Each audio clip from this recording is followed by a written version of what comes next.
हमीरपुर मुख्यालय से मात्र 6 किलोमीटर दूरी पर ग्राम पंचायत नेरी के गांव खग्गल के कमलजीत और उसका परिवार सर्दियों में खुले आसमान के नीचे टेंट लगाकर जीवन बसर कर रहा है, क्योंकि 2 कमरों का कच्चा स्लेट पोस्ट मकान जर्जर हो चुका है और पंचायत के द्वारा पिछले 6 महीनों से घर बनाने के लिए प्रधानमंत्री आवास योजना के तहत पैसे देने का आश्वासन दिए जाने के बावजूद भी पैसे नहीं मिल पाए हैं। हालांकि पंचायत के आश्वासन के बाद कमलजीत ने 1,20,000 रुपए खर्च करके नींव की खुदाई के साथ लोहे का सामान तक खरीद लिया था, लेकिन अब पंचायत के द्वारा घर बनाने के लिए पैसों का भुगतान नहीं होने पर टेंट में जीवन यापन करने के लिए परिवार मजबूर हो गया है। वहीं अगर पंचायत की माने तो एक नाम के 2 व्यक्ति होने से मामला लटका हुआ है, जिससे कमलजीत को प्रधानमंत्री आवास योजना के तहत मकान बनाने के लिए राशि मिलने में दूसरे व्यक्ति को ही पैसे जारी हो गए थे। वही पात्र कमलजीत के द्वारा इस बात का पता लगने पर वो बार-बार अधिकारियों व पंचायत के चक्कर काट रहा है, लेकिन अभी तक समस्या का कोई हल नहीं हो सका है।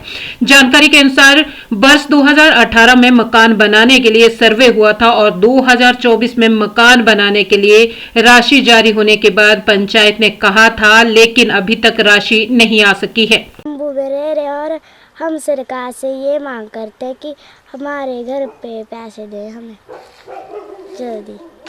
ठीक बेटा, आजकल सर्दी है तो कैसे रहते हैं आप तंबू में? ठंड में।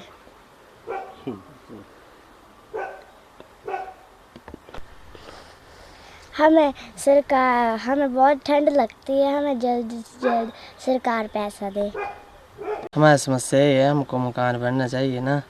और पंचायत बोलती थी मेरे डैडी को पे वाटर गार्ड है और आपको पैसा नहीं मिलना। तो आप क्या मांग करते हैं? हम सरकार से मांग बोलते हैं, हम हमारा पे मकान बनना चाहिए। कितने दिनों से तंबू में रह रहे हैं आप? हमें 2-3 साल हो गए तंबू में। 2-3 दिन ज़्यादा हो गए। ये तंबू में रहते हैं। देखिए हमारे पास मकान नहीं है कोई भी। जो पुराना मकान था हमारा जर्जर हो गया, मतलब गिरने वाला है। जो अब ये इतने सालों से मतलब रह रहे हैं यहाँ, मतलब कैसे मतलब क्या करें, बारिश में भी ऐसे पता नहीं क्या कर रहे हैं हम, कैसे मतलब ऐसे रह रहे हैं मतलब तरीके के ना।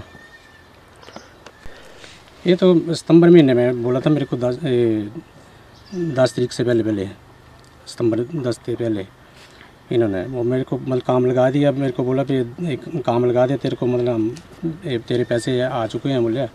हमने दिया तेरा नाम बोले ऊपर ब्लॉक में, तो आपका नाम आज आ गया है। मतलब आप ऐसा करो कि मतलब खड्डे, हाँ मतलब खड्डे खुड्डे करवाओ, मतलब अपना वो सारा मतलब एक काम लगाओ। अब उसके बाद मतलब इसको एक डालते हैं, मतलब ये आपको किस्त डाल देते हैं। आप काम जल्दी करवाओ। मैं इसे काम जल्दी करवा दिया, मैंने काम लगा दिया।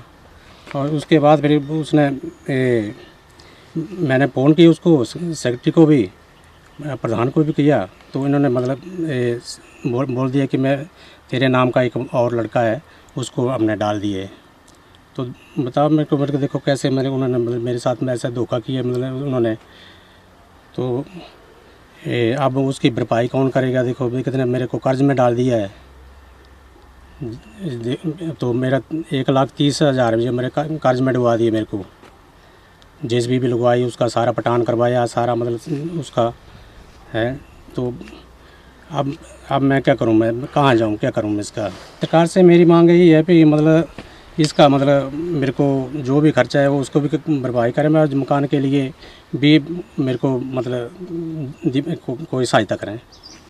इतने रहते तंबू कने बुरी हालत से गुजरा दे।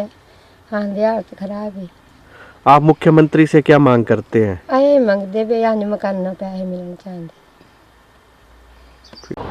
सर बात ऐसे है कि जो नानकू राम इसका अपना कमलजीत है, पुत्र नानकू राम, तो 2018 में सर्वे हुआ है मकान का। सर्वे उस टाइम में हम प्रधान नहीं थे, मुझे नहीं पता कि सर्वे में किसका नाम है। मेरी पंचायत में एक ही गांव में 2 नाम के एक ही व्यक्ति है, तो फादर नाम भी सेम ही है उनका अपना नाम भी सेम ही है और गांव भी सेम ही है। क्लैरिकल कन्फ्यूजन हो सकती है इसमें। तो 2018 में जिसका सर्वे हुआ था, एक्चुअल में सर्वे हुआ था सरकार द्वारा, जिसका एक्चुअल में सर्वे हुआ है उसको जो है किस्त डल गई है। इसका ना सर्वे हुआ है ना कुछ हुआ है। रही भेदभाव की बात, तो ये तो मेरे बड़े नीडी आदमी हैं, मैंने क्यों भेदभाव करना है। ये 3 भाई हैं, तो हमने एक को वेलफेयर से जो है मकान सेंक्शन करवा के बनाया उसका, दूसरे का हमने बीपीएल में डालकर जो है उसको मकान बनाया है।